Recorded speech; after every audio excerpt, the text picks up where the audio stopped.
Lucky new city bank से अपना supreme card लेकर निकल रहा था। असल में उसे क्लास में जाने में देर हो रही थी, इसलिए वो बिना यास्मीन से कुछ कहे या उसे सबक सिखाए वहां से निकल गया था। लकी दिल्ली यूनिवर्सिटी के ही एक कॉलेज में पढ़ता था। जैसे ही वो कॉलेज के अंदर दाखिल हुआ, उसके पैर एक कीचड़ से भरे गड्ढे में पड़ गए। ओह शिट, उसने अपने आप से कहा और अपने जूतों को पास की सड़क पर साफ करने लगा। वो कॉलेज एडमिनिस्ट्रेशन के दफ्तर की ओर देखकर उसे कोस रहा था। कॉलेज की सड़कों पर इतने सारे गड्ढे हो गए थे, लेकिन वो लोग एक भी गड्ढा नहीं भरवा रहे थे। जब भी लकी इस चीज की कंप्लेन करने के लिए वहां जाता, तो वो इसे ये कह देते कि फंड ही नहीं है। उसने जैसे तैसे अपना जूता तो साफ कर लिया था, लेकिन वो अपनी पैंट पर लगे कीचड़ के दाग को साफ नहीं कर पाया था। वो बाथरूम की ओर जा पाता, इतने में क्लास की घंटी बज गई। वो भागते हुए क्लास में पहुंचा। उसने दरवाजे के बाहर से ही देखा कि प्रोफेसर कमलनाथ मिश्रा पोडियम पर आ गए थे और उन्होंने आज के लेक्चर की शुरुआत भी कर दी थी। जैसे ही उनकी नजर बाहर खड़े लकी पर पड़ी, तो उनकी आंखें निराशा से भर आई। इधर लकी का सिर भी शर्म से झुक गया था और उसे अंदर ही अंदर बुरा लग रहा था। कॉलेज में जितने भी प्रोफेसर थे, उनमें से कमलनाथ जी को लकी सबसे ज्यादा पसंद करता था। बाकी प्रोफेसर ये बात जानते थे कि लकी पढ़ाई के साथ साथ जॉब भी करता था, इसलिए उसका पढ़ाई में ध्यान नहीं था। इसलिए वो भी लकी के ऊपर ज्यादा ध्यान नहीं देते थे। कुछ लोग तो पूरी क्लास के सामने उसका मजाक भी उड़ाते थे, लेकिन सिर्फ कमलनाथ जी ही ऐसे प्रोफेसर थे जो उसके साथ बराबरी का व्यवहार करते थे। लकी बिना कुछ कहे वैसे ही अपना सिर नीचे झुकाए क्लास में दाखिल हो गया। जैसे ही उसके पैर क्लास में पड़े, सभी लोग उसकी ओर देखने लगे।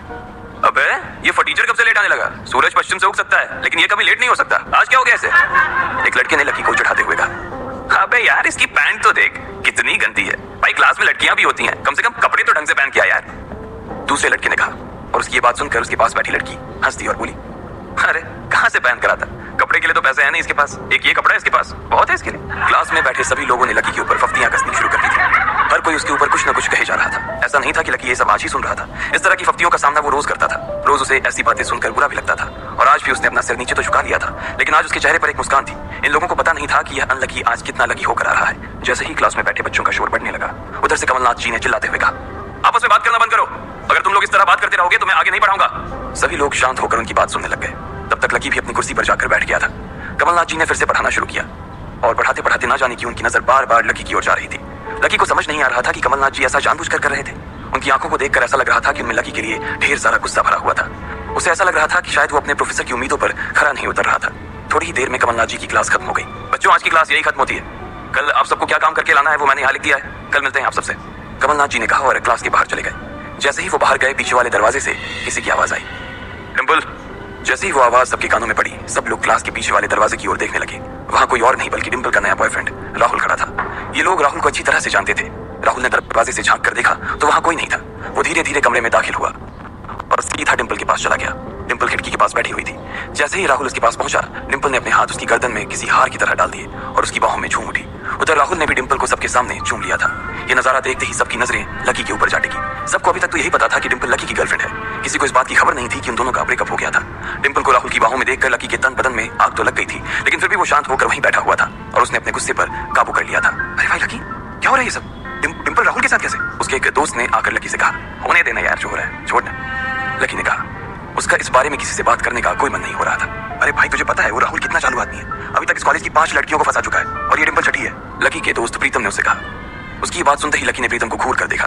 प्रीतम को लगा कि लकी को उसकी बात का बुरा लगा था, लेकिन अगले ही पल वो उसे देखकर मुस्कुराया और बोला, कोई बात नहीं भाई, सबकी अपनी अपनी लाइफ है। ये कहकर लकी डिंपल की ओर देखने लगा, जो कि राहुल की बाहों में इतरा रही थी। वो जानती नहीं थी कि लकी चाहता तो यहीं खड़े खड़े राहुल और उसके पिता को उनके कारोबार समेत खरीद सकता था। उधर जैसे ही राहुल और डिंपल की नजर भी लकी पर पड़ी, तो वो जानबूझकर उसे छेड़ने के लिए उसके सामने से गुजरने लगे। अच्छा लकी, सुनना जरा। अचानक से डिंपल लकी के सामने रुकी और बोली। उसने अभी भी राहुल की कमर में अपना एक हाथ डाल रखा था। फिर उसने अपने दूसरे हाथ से अपना मोबाइल निकाला और उसका कवर खोलकर लकी के मुंह पर फेंक दिया और बोली, अब क्योंकि मैं तुम्हारे साथ नहीं हूँ, इसलिए मुझे तुम्हारे इस बेकार से कवर की कोई जरूरत नहीं, इसे तुम अपने पास रख सकते हो। लकी ने उससे कुछ नहीं कहा और नीचे गिरा वो कवर उठाकर अपनी टेबल पर रख दिया। बेबी, इसने तुम्हें कवर गिफ्ट किया? कवर कौन गिफ्ट में देता है भाई? राहुल ने उसके सामने ही डिंपल से कहा। राहुल लकी को नीचा दिखाने का एक भी मौका अपने हाथ से जाने नहीं देना चाहता था। लकी अंदर ही अंदर मुस्कुरा रहा था। डिंपल ने राहुल की ओर देखा और बोली, बेबी, बात यह है कि जिसकी मोबाइल खरीदकर गिफ्ट करने की औकात नहीं होगी, वो सिर्फ कवर ही तो गिफ्ट कर सकता है ना, और क्या। कोई बात नहीं बेबी, मैं आज ही तुम्हें एक नया फोन दिलवाता हूँ। आ जाओ, चलते हैं कनॉट प्लेस और वहां से लाते हैं बेबी के लिए एक नया फोन। राहुल ने कहा। लकी का मन तो यही कर रहा था कि वो जोर से राहुल के ऊपर हंसे, लेकिन उसने अपनी हंसी को रोक लिया था। हाँ बेबी, हमने एक पहले नया फोन खरीदेंगे और फिर उस फोन की पार्टी भी करेंगे, और उसके बाद आज, डिंपल ने कहा और राहुल के चेहरे पर उंगलियां फिराने लगी। राहुल भी और लकी भी उसके इशारे को समझ गए थे। लकी जानता था कि ये सब सिर्फ उसे चिढ़ाने के लिए वो कर रही थी, लेकिन लकी को खुद के लिए नहीं बल्कि डिंपल के लिए बुरा लग रहा था। वो मन ही मन ये सोच रहा था कि अगर डिंपल बस थोड़ा सा और इंतजार कर लेती, तो आज लकी उसके लिए फोन की पूरी दुकान खरीद कर रख देता। भाई ये सब क्या हो रहा है? तेरे सामने ये सब हो रहा है, तू बस मुस्कुराया जा रहा है, गुस्सा नहीं आ रहा तुझे? प्रीतम ने लकी से पूछा। नहीं यार, जो हो रहा है अच्छा ही हो रहा है, जो होता है वो भी अच्छे के लिए होता है, इसलिए चल यार छोड़, लकी ने कहा और फिर राहुल और डिंपल की ओर देखने लगा। अब उन दोनों की नजर लकी के मुस्कुराते हुए चेहरे पर पड़ी तो वो अंदर से भवक गए।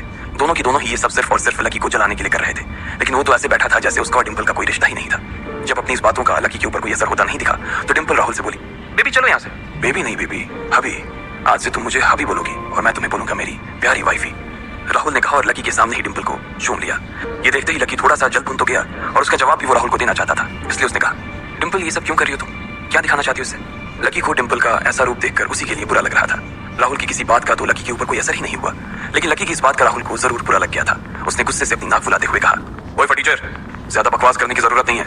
आज के बाद अगर तूने मेरी डिंपल के बारे में कुछ कहा या उसकी तरफ आंख उठाकर भी देखा ना तो मैं राजपथ पर तेरी परेड करवा दूंगा। रहने दे भाई, उसकी जरूरत नहीं पड़ेगी, मैं खराब चीज ना तो देखता हूँ और ना उसके बारे में बात करता हूँ, लकी ने कहा और फिर से प्रीतम की ओर देखकर हंसने लगा। जिस तरह से लकी आज राहुल के मुंह पर जवाब फेंक कर मार रहा था, प्रीतम को तो विश्वास ही नहीं हो रहा था कि ये वही लकी है जो उसका दोस्त हुआ करता था। उधर राहुल उसका जवाब सुनकर गुस्से से लबरेज हो रहा था। वो लकी को सबक सिखाने के लिए अपना खूंसा तान कर उसकी दिशा में बढ़ा ही रहा था कि इतना ही में पीछे से एक लड़की की आवाज आई, डिंपल। सब लोगों ने फिर से उस आवाज की ओर देखा। वहां पर एक थोड़े छोटे कद की लड़की खड़ी थी और वो गुस्से से डिंपल की ओर देख रही थी। उसकी आंखों पर चश्मा लगा था और उसके बाल खुले हुए थे। अब तू हद से आगे बढ़ती जा रही है डिंपल। लकी जैसे लड़के को छोड़कर तू इस एक नंबर की लफंगे लड़की के साथ पड़ी है। तुझे तो कॉलेज के किसी गड्ढे में जाकर डूब मरना चाहिए। साक्षी क्या कह रही है तू, जुबान संभाल अपनी, डिंपल ने कहा। राहुल के बारे में बुराई नहीं बल्कि लकी के बारे में अच्छी बातें सुनकर डिंपल का मन खराब हो गया था। जब डिंपल लकी के साथ थी तो उसकी साक्षी से भी अच्छी दोस्ती थी। साक्षी एक बहुत ही सुलझी हुई लड़की थी। जब भी डिंपल और लकी के बीच किसी बात को लेकर झगड़ा होता तो डिंपल उसे सुलझाने के लिए अक्सर साक्षी की मदद लेती थी। मैं जो कह रही हूँ ना सही कह रही हूँ, तुझे सीरियसली शर्म आनी चाहिए डिंपल। मैंने कभी नहीं सोचा था कि तू ऐसी लड़की निकलेगी। लकी जैसा बंदा ना तुझे कहीं नहीं मिलेगा, साक्षी ने कहा और एक कदम आगे आ गई। इधर लकी ने देखा कि साक्षी की बात सुनते ही राहुल के कान खड़े हो गए थे, लेकिन वो सच बोल रही थी इसलिए राहुल भी कुछ नहीं कर सकता था। साक्षी लकी के पास आकर खड़ी हुई और बोली, तू इतनी जल्दी कैसे भूल गई यार। लकी तेरे लिए हर टफ टाइम में खड़ा रहा था। जब भी तू बीमार होती थी और तेरे खड़े होने की भी हालत नहीं होती थी तो बेचारा तेरे लिए खाना बनाता था, तेरे कपड़े धोता था और तो और तेरे लिए दवाई तक लेके आता था। तुझे याद है ना जब हम हिमाचल घूमने गए थे और तेरे पैर में मोच आ गई थी तो ये बेचारा अपनी नौकरी छोड़कर भागा भागा रात में हमारे पास आ गया था। इतना प्यार किया इसने तुझसे और तू इसे छोड़कर जा रही है, साक्षी ने कहा। अपने लिए साक्षी के मुंह से इतना सब कुछ सुन लेने के बाद लकी ने अपनी गर्दन नीचे झुका ली थी। उसे डिंपल के साथ बिताए वो सारे लम्हे याद आ रहे थे। वो डिंपल के ऊपर जान छिड़कता था। उसका बस चलता तो वो डिंपल को अपनी हथेलियों पर लेकर घूमता। भले ही उस वक्त उसके पास पैसे नहीं थे, लेकिन वो फिर भी डिंपल की छोटी सी छोटी डिमांड को पूरा करने के लिए अपनी जान लगा देता था। जो कवर डिंपल ने उसके मुंह पर फेंक कर मारा था, वो कवर को खरीदने के लिए लकी ने 3 दिन तक ओवर टाइम किया था। लकी को जैसे ही ये सब याद आया, उसकी पलकों की कोरें भीग गई थी। इधर साक्षी की बात पूरी नहीं हुई थी। उसने आगे कहा, अरे ये लकी अपनी छोटी सी सैलरी में से भी रोज तेरे गोलगप्पे के लिए पैसे निकाल लेता था। तुझे नहीं पता है, मुझे पता है कि आज भी एक बाइक खरीदने के लिए बंदा तेरे लिए पैसे जुटा रहा था। रोज दाल और रोटी खा रहा है सिर्फ इसलिए ताकि तुझे बाइक पर घुमा सके, और तू ऐसे आदमी को नीचा दिखाने की कोशिश कर रही है। ये सब सुनकर डिंपल का चेहरा ही बुझ गया था। उसे भी साक्षी की कई बातें दिल पर लग रही थी, लेकिन इस वक्त वो राहुल के साथ थी और उसका हाथ राहुल की कमर में था। वो चाह कर भी राहुल के खिलाफ ना तो कुछ बोल सकती थी और ना ही कुछ सुन सकती थी, इसलिए उसने अपने बचाव में कहा, हाँ तो ये तो इसका प्रॉब्लम है ना। मैंने इससे पहले ही कहा था कि मेरा प्यार अफोर्ड नहीं कर पाएगा, तो फिर ये मेरे साथ इतना आगे क्यों बढ़ा। आज अगर मैं चीज सैंडविच खा सकती हूँ तो फिर मैं बिना घी वाली रोटी क्यों खाऊं। लकी डिंपल की ये बात सब सुन रहा था और उससे पहले कि वो कुछ जवाब देता अचानक ही उसका फोन बज उठा। उसने मोबाइल निकाल कर देखा तो पाया कि किसी अनजान नंबर से उसे फोन आया था। साक्षी और डिंपल के बीच हो रही बहस के बीच ही लकी फोन उठाने के लिए वहां से निकल गया। देखा कितनी बदतमीजी से उठ के चला गया। चलो अभी। डिंपल ने राहुल के हाथ को कसकर पकड़ा और निकल गई। इधर फोन पर लकी कुछ बोलता उससे पहले ही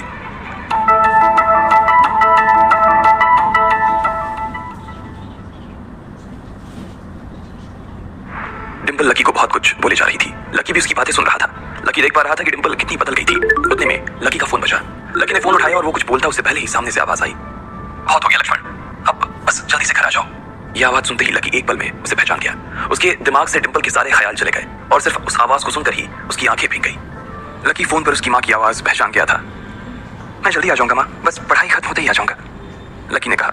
उसकी आंखें डबडबा आई थी। इससे पहले कि वो आगे और कुछ बोल पाता, उसकी माँ ने कहा, बस अब कितना पढ़ेगा, तो अब जल्दी से आ जा, मैंने तेरे लिए एक लड़की भी ढूंढ रखी है, माँ ने कहा। और ये सुनते ही लकी के होश उड़ गए। वो डिंपल के सदमे से अभी बाहर भी नहीं निकला था और उसकी माँ उसके लिए लड़की ढूंढ रही थी। माँ मैं अभी क्लास में हूँ, आपको थोड़ी देर बाद फोन करता हूँ, लकी ने आगे की बात से बचने के लिए कहा और फोन रख दिया। फिर वो क्लासरूम में आ गया। लकी तुम ठीक हो ना, साक्षी ने लकी के कंधे पर हाथ रखते हुए पूछा। उसे सच में लकी की चिंता हो रही थी। लकी ने उसकी ओर देखा और मुस्कुरा दिया। साक्षी ने हल्के हाथ से उसके कंधे को सहलाया और बोली, देखो वैसे अब इसमें पछताने जैसी कोई बात नहीं है। डिंपल का असली चेहरा हम दोनों के सामने आ गया है। अगर ये थोड़ी देर बाद आता ना तो दर्द ज्यादा होता, इसलिए जो हुआ ठीक ही हुआ। तुम्हें ऐसी लड़की के लिए परेशान नहीं होना चाहिए लकी, कोई जरूरत नहीं है तुम्हें दुखी होने की। लकी ने सिर्फ हाँ में अपना सिर हिलाया और अपनी मुस्कान को और थोड़ा सा बड़ा कर लिया। साक्षी की उसके कंधे पर हाथ रखने की वजह से लकी को अच्छा महसूस हो रहा था। कम से कम उसके आसपास कोई तो था जिस पर वो विश्वास कर सकता था। हाँ यार तू चिंता मत कर, तुझे इस डिंपल से भी अच्छी लड़की मिलेगी, देख लेना, प्रीतम ने दूसरी तरफ से उसके कंधे को थपथपाते हुए कहा। लकी को अब सचमुच काफी अच्छा लग रहा था। अच्छा चलो, आज हम तुम्हारे आजाद होने का ना जश्न मनाते हैं। मैं अपनी तरफ से तुम्हें ट्रीट दूंगी। कॉलेज के बाहर कहीं चले? कैंटीन का खा खा करना मैं बोर हो गई हूँ। साक्षी ने कहा। हाँ यार, कैंटीन से तो मैं भी बोर हो गया हूँ, प्रीतम ने कहा। साक्षी ने उसे घूर कर देखा और बोली, अबे तुम्हें कौन ले जा रहा है? ये सुनते ही प्रीतम को झटका सा लग गया। वो जानता था कि साक्षी बहुत ही साफ और सपाट बात करने वाली लड़की थी, लेकिन एक दिन वो उसकी इसी साफ गोई का शिकार हो जाएगा, उसे अंदाजा नहीं था। नहीं, मैं तो खुद भी नहीं जा रहा था यार, मुझे तो निमी से मिलने के लिए जाना था। मैं तो बस बता रहा था कि मैं भी बोर हो गया हूँ कैंटीन का खा खा कर। प्रीतम ने अपनी ओर से सफाई देते हुए कहा, हाँ लेकिन ट्रीट तुम मुझे नहीं, मैं तुम्हें दूंगा, पर आज नहीं, किसी और दिन। और इस बार हम उस चमन पाव भाजी वाले के पास नहीं जाएंगे, उससे थोड़ी दूरी पर सामने वाली लेन में जो रेस्टोरेंट है ना, सन एंड मून, वहां चलकर खाना खाएंगे। लकी ने कहा और अपनी जगह से खड़ा हो गया। साक्षी ने जब उसके मुंह से सन एंड मून का नाम सुना तो उसके कान खड़े हो गए। उसे उम्मीद नहीं थी कि लकी को डिंपल के जाने के बाद इतना बड़ा झटका लगेगा। जितना पैसा लकी 10 दिन में कमाता था, साक्षी ने सुना था कि सन एंड मून में उतना पैसा सिर्फ एक बार में ही पूरा हो जाता था। उसे विश्वास नहीं हो रहा था कि लकी इतना बड़ा कदम उठा लेगा। वो झिझक कर हंस पड़ी और बोली, हाँ हाँ ठीक है, मतलब ठीक है, मैं इंतजार करूंगी। वैसे तुम्हें एक बात बताऊं लकी, मैं ना अभी तक सन एंड मून के अंदर गई नहीं हूँ। साक्षी के चेहरे पर हल्की सी शर्म आ गई थी। साक्षी को लगा कि लकी ने सिर्फ जज्बात में बहकर यह बात बोल दी थी कि वो उसे सन एंड मून में ट्रीट देने वाला था, लेकिन उसे मालूम नहीं था कि वो साक्षी को जिंदगी भर भी अगर वहां खिलाता तो भी उसकी जायदाद पर कोई असर नहीं होने वाला था। ठीक है तो फिर मिलते हैं, फिर बाय लकी, साक्षी ने कहा और वहां से निकल गई। इधर प्रीतम और उसके दूसरे दोस्त भी उसे अपने साथ लेकर कैंटीन की ओर आ गए। जैसे ही वो कैफेटेरिया में दाखिल हुए थे, अचानक से गर्वित रुक गया। उसकी आंखें उसके फोन पर गड़ी हुई थी और एक पल के लिए फोन को देखने के बाद गर्वित ने कहा, भाई साहब ये अमित ने ग्रुप चैट पर अपनी फजीयत करवा दी यार। खोलो अपना ग्रुप चैट, खोलो अपना हॉस्टल वाला ग्रुप, देखो क्या लिखा है इसने। लकी और प्रीतम ने तुरंत अपना फोन निकाला और हॉस्टल वाला ग्रुप खोल लिया। हालांकि लकी ने हॉस्टल छोड़ दिया था और सिर्फ डिंपल की वजह से वो एक छोटे से कमरे में रहने के लिए आ गया था। फिर भी उसने हॉस्टल का ग्रुप नहीं छोड़ा था और न ही प्रीतम और गर्वित उसे ग्रुप छोड़ने देना चाहते थे। गर्वित की बात सुनते ही तुरंत लकी और प्रीतम ने अपनी जेब से फोन निकाला और देखा, अरे बाप रे, कितना बड़ा गधा है ये। लकी ने उन दोनों से कहा, अमित ने उस ग्रुप में एक मैसेज भेजा हुआ था जिसमें लिखा था, दोस्तों आज से तुम्हारा भाई अमित सबके सामने ये ऐलान करना चाहता है कि तुम्हारा भाई फिर से सिंगल से मिंगल हो गया है। सबके सब जल्दी आओ हॉस्टल, आज का लंच तुम्हारे भाई की तरफ से है। चलो अच्छा है, किसी को तो लड़की मिली, वैसे भी इसका अकेलापन झेला नहीं जा रहा था। लकी ने कहा, चलो चलो हॉस्टल चलते हैं, साले की आज जमकर खींचेंगे। प्रीतम ने कहा। गर्वित और प्रीतम तो आगे बढ़ गए, लेकिन लकी वहीं रुक गया था। वो उनके साथ आने में थोड़ा सा झिझक रहा था। अबे क्या हुआ, तू क्यों रुक गया, भूख नहीं लगी है? गर्वित ने पूछा। लगी है यार, पर तुम लोग जाओ, मैं यहीं कुछ खा लूंगा। लकी ने अपनी नजर बचाते हुए जवाब दिया, अरे अब यहाँ किसके साथ खाएगा, तेरे साथ खाने वाली तो भी किसी और के साथ खा रही है, इसलिए चलना भाई, हमारे साथ खा लेना। वैसे भी अमित ने पूरे ग्रुप को बुलाया है और पूरे ग्रुप में तू भी तो आता है। प्रीतम ने कहा। हाँ, पर लकी के पास इससे आगे कहने को कुछ नहीं बचा था। उसका मन तो उन दोनों के साथ जाने का बहुत कर रहा था, पर वो फिर से हॉस्टल नहीं जाना चाहता था। अब वो हॉस्टल का हिस्सा नहीं रह गया था, इसलिए उसे लग रहा था कि वहाँ खाना ठीक नहीं था। भाई मुझे मालूम है तू क्या सोच रहा है, लेकिन तुझे मालूम है कि हम क्या सोच रहे हैं? गर्वित ने कहा। क्या सोच रहा? लकी ने उत्साह में पूछा। प्रीतम और गर्वित दोनों मुस्कुराने लगे और लकी को देखकर बोले, आज के आज ही हम तेरा कमरा खाली कर देंगे। गर्वित ने कहा। क्यों क्यों खाली कर दोगे? लकी ने पूछा। क्योंकि तू फिर से हमारे साथ रहने के लिए आने वाला है साले। प्रीतम ने खुशी से उसके कंधे पर हाथ रखा और उसे खींचकर अपने साथ लाने लगा। लकी ये बात सुनकर खुश हो गया था। उसे लग रहा था कि डिंपल के जाने के बाद उस कमरे में वो अकेला हो जाएगा, लेकिन जब उसके ये दोस्त जिंदा थे तब तक वो उसे अकेले नहीं छोड़ने वाले थे। थैंक्स यार, तुम लोग हो तो मैं। इसके आगे लकी कुछ कह नहीं पा रहा था, लेकिन उसकी आंखों में दोस्तों के लिए प्यार साफ नजर आ रहा था। थोड़ी देर बाद जब वो तीनों हॉस्टल पहुंचे तो उन्होंने देखा कि एक लड़का और एक लड़की एक साथ एक पलंग पर हाथ पकड़कर बैठे हुए हैं। अरे अरे तुम लोग वापस आ गए। अमित ने चौंकते हुए लड़की का हाथ छोड़ा और तीनों को देखने लगा। अमित का कद हॉस्टल के बाकी लड़कों से लंबा था, उसका शरीर दुबला और सुडौल था। वो खेल कूद में बहुत अच्छा था। बेबी ये मेरे दोस्त हैं। दोस्तों ये मेरी बेबी, मेरा मतलब है मेरी गर्लफ्रेंड है रोशनी, म्यूजिक सीख रही है। अमित ने कहा और रोशनी ने सबको हाई किया। फिर अमित बोला, रोशनी ये मेरे रूममेट्स हैं, गर्वित, प्रीतम और लकी। लकी अब हमारे साथ नहीं रहता, लेकिन हमारे दिल में अभी भी जिंदा है लकी, है ना लकी? अमित ने थोड़े मजाकिया अंदाज में कहा। हाँ अमित भाई, पहले नहीं रहते थे, लेकिन अब भाई साहब हमारे साथ फिर से रहने के लिए आ रहे हैं, इसलिए आपने इनके बिस्तर पर जो वे प्रोटीन के डब्बे जमा रखे ना, उन्हें जरा हटा लीजिए। गर्वित ने कहा। ये सुनते ही अमित का चेहरा खुशी से खिल गया। वो चाहता तो यही था कि लकी, जो कि उन सबकी जान था, वापस आ जाए, लेकिन वो ऐसे अचानक से वापस क्यों आ रहा था इस बात का उसे अंदाजा नहीं था। इसलिए उसने पूछा, पर क्या हुआ भाई, लैंडलॉर्ड से लड़ाई वड़ाई हो गई क्या? नहीं यार, ऐसा कुछ नहीं है, लकी ने धीमी आवाज में कहा। प्रीतम समझ गया था कि लकी को आगे की बात करने में शर्म आ रही थी, इसलिए इससे पहले कि अमित आगे कुछ बोलता, प्रीतम ने उसका बचाव करते हुए कहा, अरे भाई लाइफ है, कभी धूप कभी छांव, चलता रहता है, तू ज्यादा सवाल मत कर यार, पलंग खाली कर यार जल्दी। प्रीतम ने कहा और रोशनी की ओर इशारा कर दिया। अमित समझ गया था कि उसके सामने इस बारे में कुछ बात नहीं करना चाहता था। अमित ने भी कुछ नहीं कहा और उन पांचों के बीच एक खामोशी छा गई। अमित ने उस चुप्पी को तोड़ते हुए कहा, चलो तो फिर आज रॉबिस कैफे पर खाना खाने के लिए चलते हैं, रोशनी की रूममेट भी आने वाली है, तुम्हें और किसी को बुलाना है? लकी तो डिंपल को बुला देना, वो भी आ जाएगी। अमित ने जैसे ही ये कहा, गर्वित और प्रीतम उसे गुस्से से देखने लगे। प्रीतम ने तो अपना सिर ही पकड़ लिया था। अमित की मोटी बुद्धि में उसके छोटे छोटे इशारे कभी नहीं घुस सकते थे। ये बात वो अच्छी तरह से समझ गया था। इधर लकी और डिंपल के बारे में सिर्फ उन तीनों को ही नहीं, बल्कि पूरे हॉस्टल को पता था। अमित को यह बात मालूम थी कि लकी डिंपल को कभी किसी अच्छी जगह खाने पर नहीं ले जा पाता था, इसलिए उसने सोचा कि उसको ये मौका भी वो अपनी तरफ से ही दे दे। अब इससे पहले कि प्रीतम लकी की घाव को ढकने की कोशिश करता, उसने खुद ही उसे कुरेदते हुए कहा, अमित मैं और डिंपल अब साथ नहीं है यार। दोनों डिंपल साथ नहीं हो मतलब? ये कब हुआ यार, और कैसे? अमित ने लकी से पूछा। उसका मुंह सवाल पूछने के बाद भी खुला का खुला ही रह गया था। अब जो हो गया सो हो गया ना यार, सब आज ही जानना है क्या तेरे को? गर्वित ने उसे फटकारते हुए कहा। अमित समझ गया था कि इस बारे में बात करने के लिए सही मौका नहीं था। अमित हमें निकलना चाहिए यार, मेरी रूममेट्स का मैसेज आया है कि वो लोग निकल चुकी हैं। वो लोग पहले से ही बहुत भूखी हैं और अगर हमने उन्हें वेट कराया ना तो वो मुझे ग्रिल करेंगी यार। रोशनी ने कहा हाँ अब ऐसा है तो प्रीतम जी, गर्वित जी और लकी जी आप अपने अपने कपड़े बदलो। प्रीतम तू लकी को कुछ बढ़िया से दे देना यार, और प्लीज सब लोग जल्दी तैयार हो जाओ, हम लोग बाहर इंतजार कर रहे हैं। अमित ने कहा और रोशनी का हाथ थाम कर बाहर आ गया। इधर प्रीतम ने कमरे का दरवाजा बंद कर लिया था। अमित और रोशनी कमरे के बाहर थे जहां अमित बार बार कमरे के दरवाजे की ओर देख रहा था। वहीं रोशनी अपने हाथ बांधे और मुंह फुलाए बरामदे के उस पार देख रही थी। जब अमित की नजर रोशनी पर पड़ी तो वो समझ गया कि कोई तो बात थी। जिस तरह से वो हाथ बांध कर खड़ी थी उससे साफ समझ आ रहा था कि रोशनी को किसी बात पर तो गुस्सा आ रहा था। क्या हुआ बेबी, कुछ हुआ है क्या? अमित ने पूछा। नहीं कुछ नहीं यार, बस ऐसे ही, रोशनी ने कहा और अपना चेहरा दूसरी ओर घुमा लिया। बोलो ना बेबी, क्या हुआ? मेरी कोई बात बुरी लग गई क्या आपको? अमित ने फिर से पूछा। रोशनी ने एक बार के लिए उसे देखा और फिर एक गहरी सांस लेते हुए बोली, तुम्हें ऐसा नहीं लगता कि तुम्हारे ये जो रूममेट्स हैं ये बहुत ही एवरेज हैं? मतलब तुम खुद को देखो ना गर्वित की शक्ल अच्छी है, ना प्रीतम की पर्सनालिटी में कोई अपील है, और चलो लकी तो फिर भी थोड़ा बहुत अच्छा लगता है, लेकिन वो जिस तरह से रहता है, जिस तरह के कपड़े पहनता है, उससे साफ दिखता है कि उसकी जेब टाइट है। अब ऐसे लोगों को मैं अपने रूममेट्स के सामने कैसे ले जाऊंगी यार, बताओ। अमित को उसकी बात सुनकर मन ही मन काफी अजीब लगा। हम सिर्फ खाना खाने ही तो जा रहे हैं, हम कोई ब्लाइंड डेट थोड़ी सेट कर रहे हैं इनके और तुम्हारे रूममेट्स के बीच, तो तुम फिर इतना परेशान क्यों हो रही हो? तुम्हें ऐसा लग रहा है कि मेरे रूममेट बाहर इतनी दूर इतनी धूप में सिर्फ खाने के लिए आ रही हैं? अमित तुम सच में डम हो। अरे उन्होंने भली मेरे फेस पर ये बात ना कही हो, लेकिन मैं जानती हूँ ना कि वो सिर्फ तुम्हारे रूममेट्स के लिए मिलने आ रही हैं। क्या पता किसी को कोई पसंद आ जाए तो। मैंने तुम्हारी फोटो दिखाई थी, तुम्हें देखते ही सबकी जुबान ऐसे ही लपलप होने लगी थी और उन्हें लगा कि तुम्हारे रूममेट्स भी तुम्हारे जैसे ही होंगे, इसलिए वो भी मुझे उन सबको भी खाने पर लाने के लिए कह रही थी। रोशनी ने चिढ़ते हुए कहा, हाँ बेबी सॉरी, मुझसे गलती हो गई, मैंने तुम्हें बताया नहीं कि मेरे रूममेट्स बायोलॉजी सेक्शन से हैं। अमित ने कहा, असल में वो था सपोर्ट कोटा से, लेकिन वहां पर जगह नहीं थी, इसलिए उसे लकी की डॉर्मेट्री में शिफ्ट कर दिया गया था। अब इससे मैं क्या करूं? तुम ये सब मुझे अब बता रहे हो, मैं लंच ही कैंसिल कर देती हूँ, बोल दूंगी कि अमित का ट्रेनिंग सेशन शुरू हो गया है। रोशनी ने फिर से चिढ़ते हुए कहा, अरे नहीं यार नहीं, प्लीज ऐसा मत करो। अमित ने उसके आगे हाथ जोड़ते हुए कहा, अगर ऐसा हो जाता तो प्रीतम और गर्वित उसकी नाक में दम कर देते। वो दिखता पहलवान सा था, लेकिन उसे इन दोनों से बहुत डर लगता था। तो फिर ठीक है, अब वहां इनके साथ जो कुछ होगा ना उसके लिए तुम मुझे ब्लेम मत करना प्लीज, रोशनी ने कहा। और इससे पहले कि अमित उससे आगे कुछ कह पाता, रोशनी का फोन बज उठा। हेलो, हाँ कोयल, अच्छा तुम लोग पहुंच गए? हाँ इतनी भी क्या जल्दी है यार, जब तुम मिलोगे तो खुद ही देख लेना। अच्छा तुम्हारे सिर पर चोट? अच्छा ठीक है, हम बस आ ही रहे हैं, रोशनी ने कहा और फोन रख दिया। ये कोयल वही कोयल थी जो आज सुबह ही लकी से बैंक में टकराई थी। वो रोशनी की बहुत अच्छी दोस्त थी और इन सब में सबसे अमीर। इतने में गर्वित, प्रीतम और लकी कमरे से बाहर आ गए। इधर तीन सुंदर सी बन ठन के आई हुई लड़कियां एक टेबल पर पहले से ही बैठी हुई थी। उनकी शक्ल, सूरत और कपड़े देखकर ये पता चल रहा था कि वो पैसे वाले घरों से थी। उनमें से एक लड़की का चेहरा छोटा और गोल सा था, आंखें बड़ी बड़ी और चमकीली सी थी। उन तीनों में सबसे सुंदर वही थी। कोयल तुम्हारे सिर पर लाल सा क्या लगा हुआ है, कहीं कोई चोट वोट लगी थी क्या? एक लड़की ने कोयल से पूछा। कोयल ने तुरंत अपना फोन निकाला और फिर अपने सिर पर लगी चोट को देखने लगी और कहा, हाँ यार आज सुबह मैं अपने पापा के साथ न्यू सिटी बैंक गई हुई थी, तो वहां पे गधे से टकरा गई। इतना बेवकूफ आदमी ना मैंने अपनी जिंदगी में नहीं देखा, मन तो कर रहा था उसका मुंह नोच लूं, कोयल ने कहा। अब इधर कोयल लकी को कोस रही थी, जबकि दोनों इस बात से अनजान थे कि फिर से उनका सामना होने वाला है। आखिर क्या धमाका होगा जब कोयल और लकी फिर से एक दूसरे के सामने आएंगे? क्या वो लकी की इंसल्ट करेगी, वो भी उसके दोस्तों के सामने, या फिर लकी उससे इस बार जवाब देगा? इन सारे सवालों के जवाब अगर आप जानते हैं तो कमेंट बॉक्स, और आगे की कहानी के लिए विद और लकी उन दोनों के पीछे थे। हॉस्टल के दरवाजे के बाहर निकलने के कुछ देर बाद ही वो लोग काका का ढाबा के लिए निकल चुकी थी। इधर कोयल की सहेलियां उसका घाव देखकर उससे बातें करने लगी थी। अच्छा कोयल, तो उसने तुमसे माफी मांगी? उसके बगल में बैठी लड़की ने पूछा। हाँ लेकिन पता नहीं आजकल न्यू सिटी बैंक के कस्टमर्स की क्वालिटी को क्या हो गया है, उनका स्टैंडर्ड ना दिन ब दिन गिरता ही जा रहा है, कोयल ने गुस्से से कहा। कैसे? दूसरी लड़की ने पूछा। अरे तुम अब जानती हो ना कि न्यू सिटी बैंक के अंदर आने वाले कस्टमर्स कैसे होते हैं, लेकिन जब मैंने उस लड़की को देखा ना तो ईऊ छी, कोयल ने मुंह बनाते हुए कहा। मतलब तुम कहना क्या चाह रही हो, वो क्या कुछ ऐसा वैसा था, मतलब थोड़ा फटीचर टाइप का? दूसरी लड़की ने पूछा।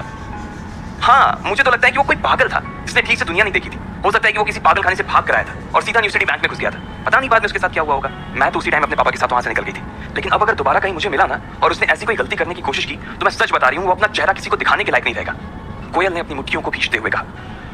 एनीवेज यार, अब तुम लोग भी क्या उसका टॉपिक लेकर बैठ गए, वैसे भी हम कभी मिलने वाले नहीं है। अरे यार ये रोशनी और इसका बॉयफ्रेंड कहाँ रह गया, और कितनी देर इंतजार करना पड़ेगा, मुझे बहुत गर्मी लग रही है, कोयल ने कहा। वैसे मुझे तो रोशनी का बॉयफ्रेंड ना बहुत अच्छा लगा यार, वो स्मार्ट है, उसके पास हाइट है और वो पतला भी है। मुझे ऐसे लड़के ना जाने क्यों बहुत अच्छे लगते हैं। अगर अमित की जैसा उसका कोई रूममेट निकला ना तो मैं पहले ही बता दे रही हूँ कि वो मेरा रहेगा, सिर्फ मेरा, मानसी ने हंसते हुए कहा। जब से उसने अमित को देखा था तब से उसे रोशनी से जलन होने लगी थी।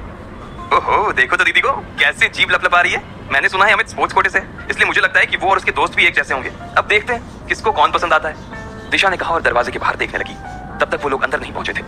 जब तक वो लोग अंदर आते तब तक कोयल उन्हें अपने नए मोबाइल के फीचर्स दिखा रही थी। तीनों लड़कियों ने उसमें ढेर सारी सेल्फी ली और फिर जब वो आखिर में वेटर को बुलाकर उससे ग्रुप फोटो खिंचवाने ही वाली थी कि तभी रोशनी, अमित, प्रीतम, गर्वित और लकी अंदर आ चुके थे। इससे पहले कि लकी पूरा अंदर घुस पाता उसने प्रीतम से कहा, तुम लोग जाओ, मैं जरा वॉशरूम से होकर आता हूँ। उसे याद आया कि उसकी पैंट पर कीचड़ लगा हुआ था, इसलिए वो उसे साफ करने के लिए वॉशरूम चला गया। इधर प्रीतम, गर्वित ने जैसे ही कोयल, दिशा और मानसी को देखा उन दोनों की आंखें फटी की फटी रह गई। गर्वित की तो चाल ही धीमी हो गई थी और प्रीतम ने अपनी कांपती आंखों को छुपाने के लिए ऊपर चश्मा पहन लिया था। अरे कोयल, दिशा, मानसी, किस बारे में बात हो रही है भाई? पता है तुम्हारे हंसने की आवाजें बाहर तक आ रही हैं। इतना कितना जोर से खिलखिला रही थी कि पूरा ढाबा ही गूंज रहा था।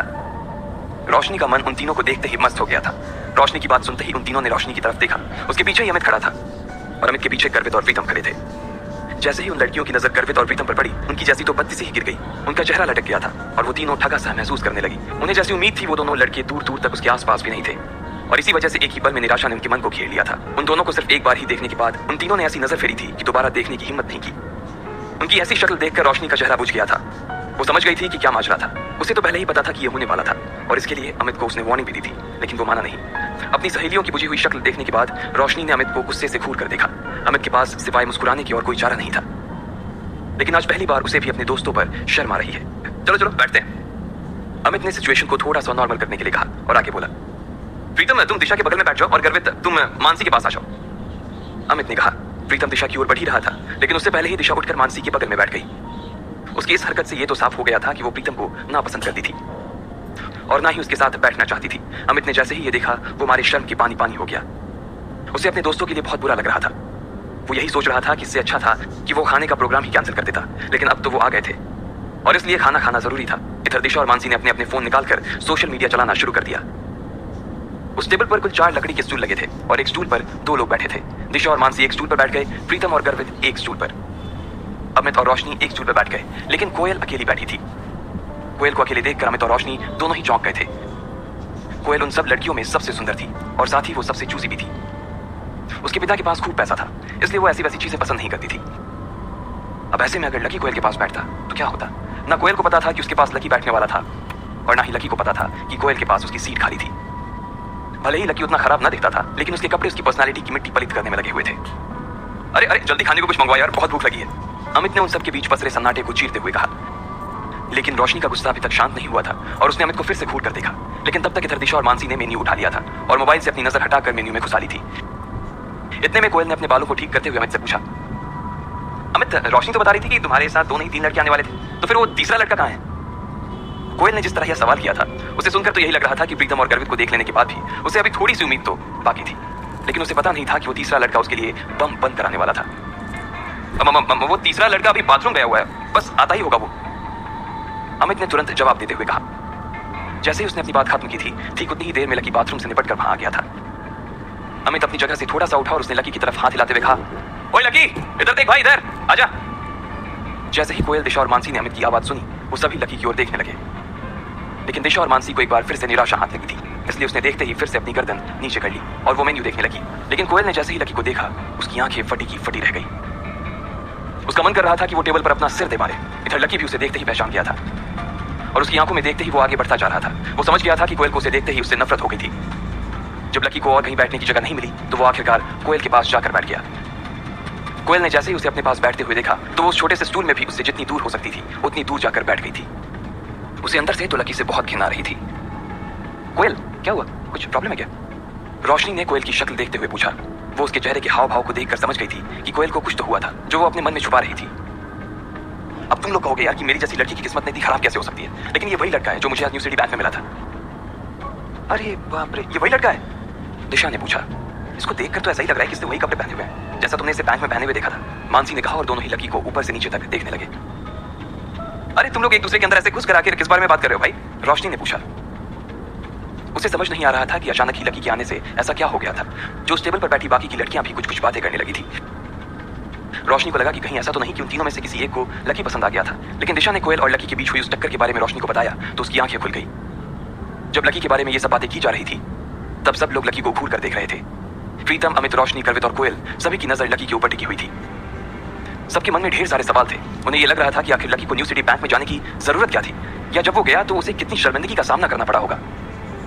वहीं रोशनी के मन में यह चल रहा था कि लकी के आने की वजह से कहीं कोयल उठ के ना चली जाए। वो जानती थी कि कोयल कितनी चूसी थी और इतना सब हो जाने के बाद वो लकी के साथ एक स्टूल पर खाना तो नहीं खा सकती थी। इधर कोयल ने एक ठंडी सी मुस्कान के साथ रोशनी को देखा और बोली, रोशनी तुम अपने बॉयफ्रेंड के साथ मजे करो, मुझे थोड़ा सा काम इसलिए मैं निकल रही हूँ, जा रही हूँ, बाय। कोयल ने कहा और बिना किसी की इजाजत का इंतजार किए वो वहां से उठ गई। रोशनी को तो पहले ही से मालूम था कि ऐसा कुछ होने वाला था, फिर भी उसने कोयल को रोकने की कोशिश की थी मगर वो नहीं रुकी। रोशनी का गुस्सा भरा चेहरा देखकर इधर अमित अपने आप को कोस रहा था कि आखिर वो इन लोगों को अपने साथ क्यों लेकर आया। लकी ने जब देखा कि सारी गड़बड़ उसकी वजह से हो रही थी और कोयल लगभग दरवाजे पर पहुंच गई थी तो वो जोर से चिल्लाया और बोला, रुको। उसकी आवाज सुनते ही सब चौंक गए थे। कोयल भी जाते जाते एक सेकंड के लिए दरवाजे पर ही रुक गई थी। लकी को अंदर ही अंदर बहुत बुरा लग रहा था। एक तो उसे ये बात चुभ रही थी कि आज उसकी वजह से कोयल को वहां से भूखे उठकर जाना पड़ रहा था, और दूसरी बात उसे यह खल रही थी कि उसके आसपास की दुनिया और उसके आसपास के लोग सिर्फ और सिर्फ पैसे के पीछे पागल थे। इससे पहले कि कोयल दरवाजे के बाहर निकल पाती, लकी ने उसे आवाज देते हुए कहा। लकी की आवाज सुनकर कोयल ने गुस्से में कहा, क्या है, क्या है, फिर से मुझसे टकराना चाहते हो? कोयल ने लकी से बात करते हुए कहा। लकी उसकी ओर देखकर मुस्कुराया और बोला, बैंक में जो कुछ हुआ उसके लिए मैं बैंक में ही माफी मांग चुका हूँ। देखो, मुझे नहीं मालूम था कि तुम्हें मेरी गलती की वजह से ऐसी चोट आ जाएगी। I am really sorry. Koyal की नजर लकी की ओर नहीं देख रही थी। भले ही लकी की बात सुनकर वो थोड़ा सा पिघल जरूर गई थी, लेकिन अभी भी उसकी खिन पूरी तरह से शांत नहीं हुई थी। कोयल ने कोई जवाब नहीं दिया और वहां से फिर से निकलने लगी। लकी ने उसे फिर से रोका और कहा, अरे तुम अपना ये पर्स वहां भूल गई थी। मैं तो बस यही देने आया था तुम्हें। इसमें तुम्हारा सिटी बैंक का वो सुप्रीम कार्ड होगा ना? लकी ने तिरछी नजरों से उसे देखते हुए कहा। कोयल मन ही मन सोच रही थी कि इस आदमी की न्यू सिटी बैंक का जब कोई कार्ड था ही नहीं, तो फिर इसे कैसे पता चला कि वहाँ कौन सा कार्ड चलता है? हो सकता है मैनेजर ने इसे भगाने से पहले समझा दिया होगा। कोयल ने अपने मन में सोचा और निकलने लगी। लकी अभी भी उसी जगह पर खड़ा था। जैसे ही कोयल दरवाजे से बाहर होने वाली थी, इतने में उधर से कोई रईस ज्यादा सामने आया और कोयल से जानबूझकर टकरा गया। इडियट, देख कर नहीं चल सकते क्या? कोयल ने गुस्से में उस आदमी को देखते हुए कहा। उस आदमी ने काले रंग की टी शर्ट और हरे रंग की ट्राउजर पहनी हुई थी। उसके हाथ में कोई बहुत महंगी सी घड़ी भी थी और वो जिस तरह से कोयल को देख रहा था, उसकी शक्ल से साफ पता चल रहा था कि उसकी नीयत अच्छी नहीं थी। अरे बेबी, क्या हुआ? चोट लगी है? मलहम लगा दूं क्या? उस लड़के ने कोयल को छेड़ते हुए कहा। कोयल को उसकी इस बात पर बहुत गुस्सा आया। एक तो वो पहले ही सुबह अपनी चोट भूली नहीं थी और उसके बाद इस आदमी से टकराने के बाद उसका गुस्सा और बढ़ गया था। इतना कहते ही वो आदमी कोयल की दिशा में आगे बढ़ने लगा। लकी कोयल से थोड़ी ही दूरी पर खड़ा था। सभी लोग बस देखे जा रहे थे। अब आगे क्या होगा? क्या लकी कोयल को बचाने के लिए बीच में आएगा या उसे वो अपनी किस्मत के भरोसे छोड़ देगा? आपको क्या लगता है, क्या होंगे इन सभी सवालों के जवाब? कमेंट बॉक्स में कमेंट करके